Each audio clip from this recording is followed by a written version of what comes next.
So let's jump straight in. We're going to talk about universal laws. You probably heard about the law of attraction. It's very popular nowadays. Most of us understand laws. We understand man-made laws quite well. And if we violate those man-made laws, often we get into trouble, like speeding, for instance. You know, you may get away with it for a while, but there's going to come a time when you're going to get a speeding ticket and possibly have an accident as a result. But there's also universal laws, and they work just the same in that they're always present, always there, and that we either have them working for us or we are working against them in order of achieving the life that we want. And I'm going to talk about 3 laws here. There's more than 3, but I find 3 is an easy number to remember. And I fit them around the ABC. A plus B plus C equals success. So I've got them mapped out here.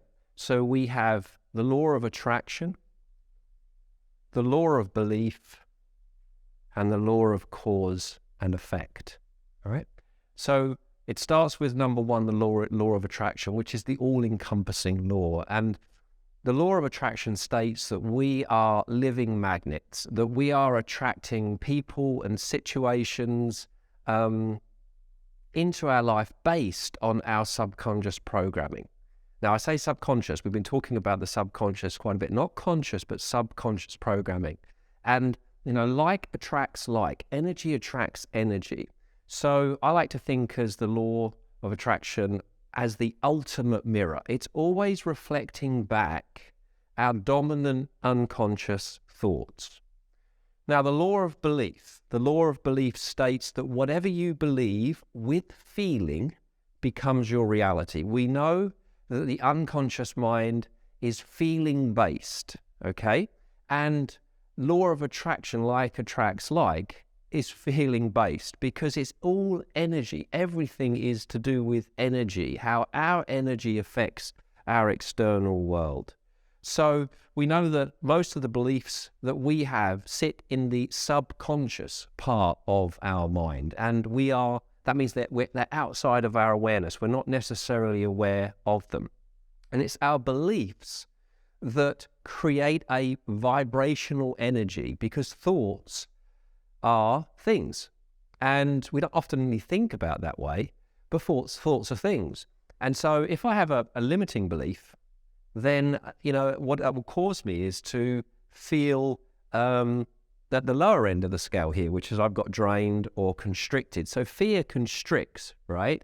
Love, which is at the top end here, more energized, expands. So we're anywhere between fear and love.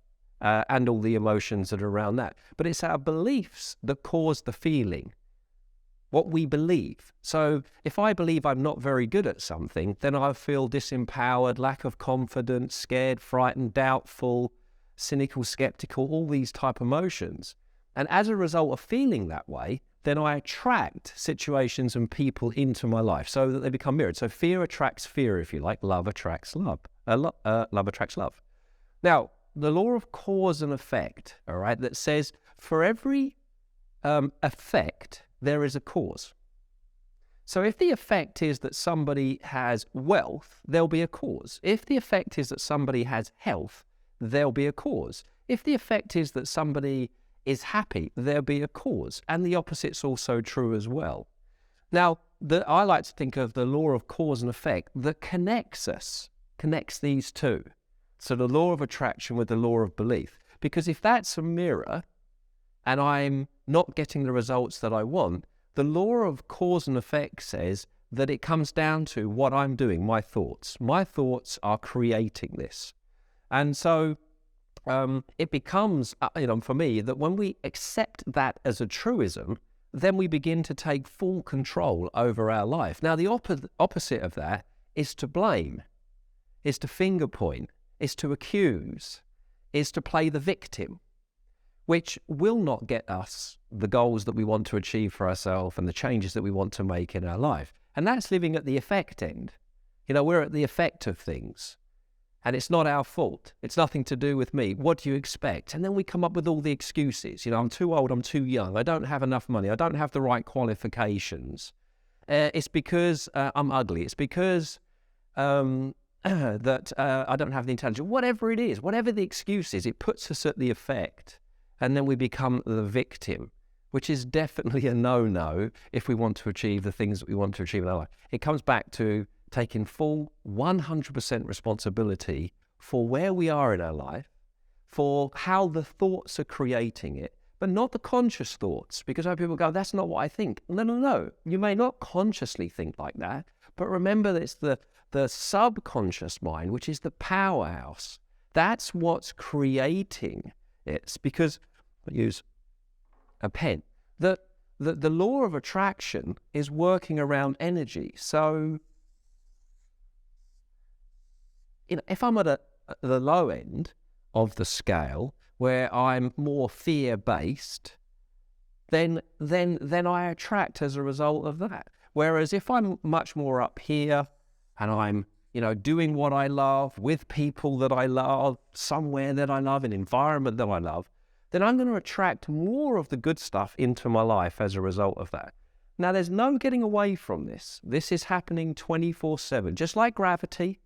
We all understand gravity. Gravity doesn't care what city we're in. You could be in London, you could be in New York, there's still gravity. Gravity doesn't care whether you understand it or not. It's still, you jump off a building, you're going to just drop. Gravity doesn't care whether you believe in it or not. And it's no different with these three laws: the law of attraction, the law of belief, and the law of cause and effect. They're three laws that are always in. So, always in action, if you like. So what we need to do in order to apply this is come back to our thinking once again. And that's what mind power is all about, using the power of thoughts and beliefs to create the life that we want, to achieve the goals that we want, to move ourselves towards what we want. But the lovely thing is that most people think about goal setting in terms of struggle. But when you align yourself with these three laws, it becomes flow. It becomes effortless living. Now, effortless living or effortless achieving isn't achieving without effort. It's achieving without struggle.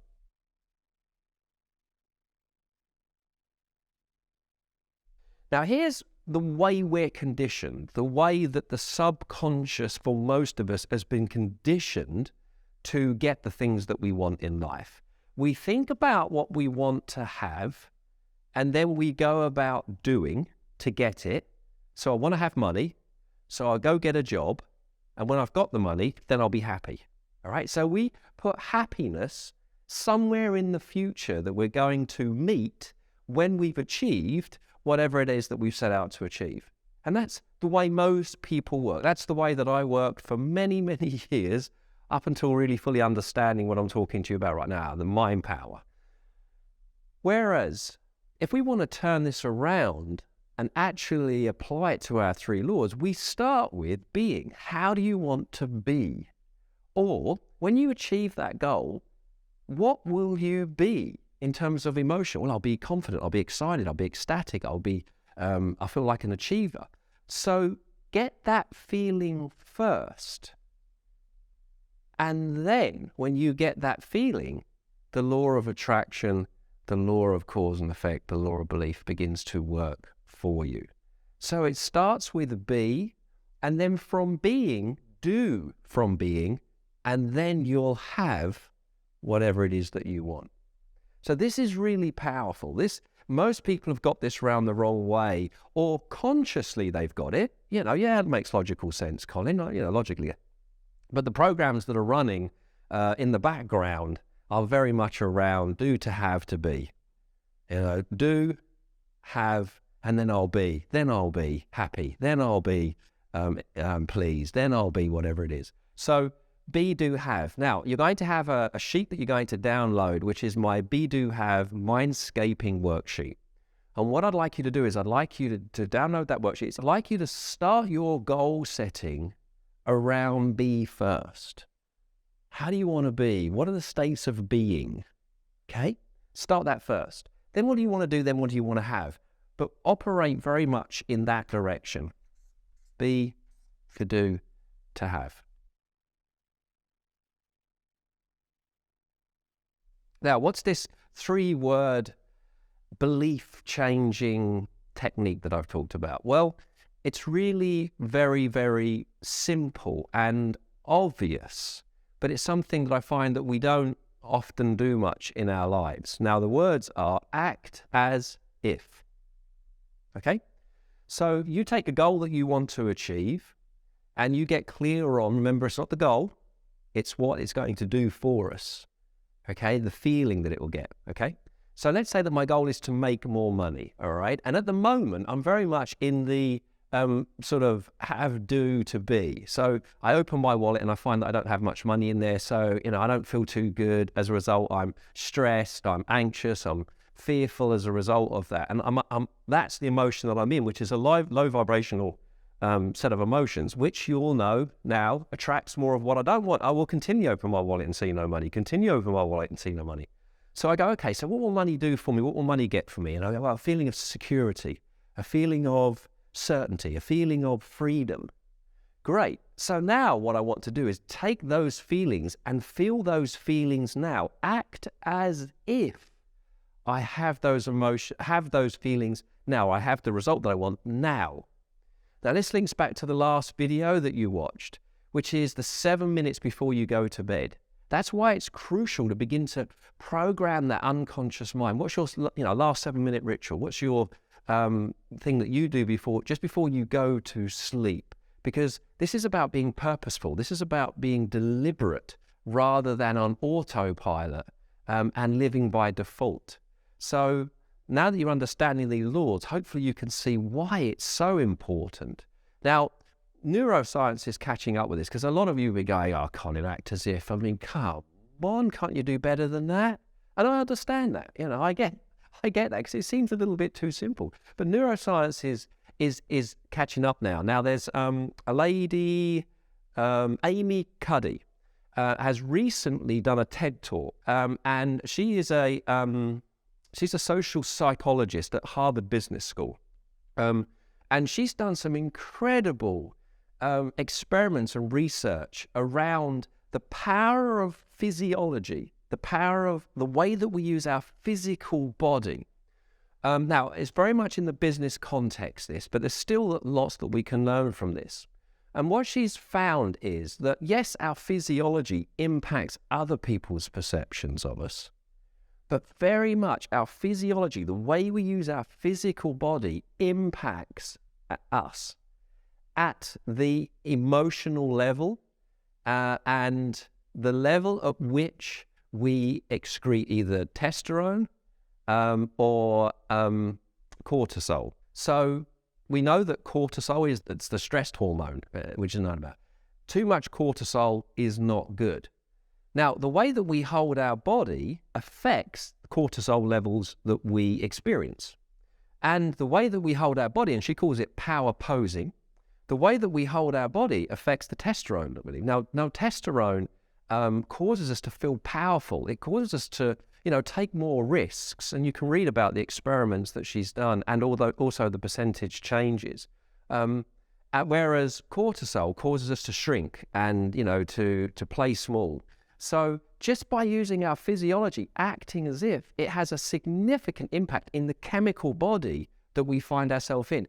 Now, this isn't a long period of time. 2 minutes is all the experiments she did. Holding someone in a posture for 2 minutes affect whether they experienced more of a secretion of cortisol or more of a secretion of testosterone. So very powerful. So I know it's like, oh, is that it, Colin? Is that the best you can do? But applying this can make a huge difference. I said I wanted to give you the things that give you the best possible chance of achieving your goals.